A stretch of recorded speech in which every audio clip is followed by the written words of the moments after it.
This is a 436 RC 436 variety. 106 days. Pa-schedule lang na mag-harvest. Okay nang sure to. Ang maturity sa 436 is 107 days.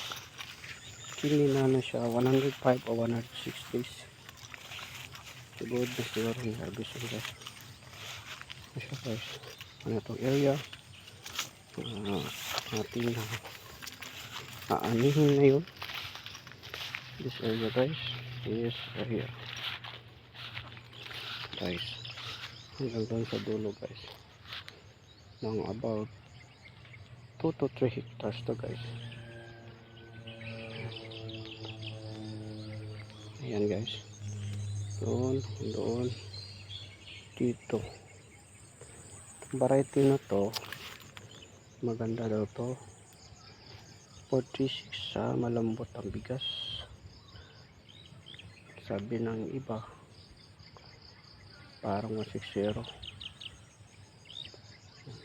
So good na to guys.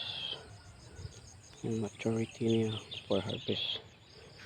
Yun lang. Anong oras? Size 6 AM pa ngayon. Medyo basa-basa pa. May amok. Ano to? Painitan na natin konti. Baka mga 9 AM simulan na to na pag-harvest. Yan lang guys. Thank you. Salamat. Ayan. Dito hanggang doon sa dulo guys. Sana ano to, makarami kami. Thank you Lord. Thank you guys. Dagang salamat.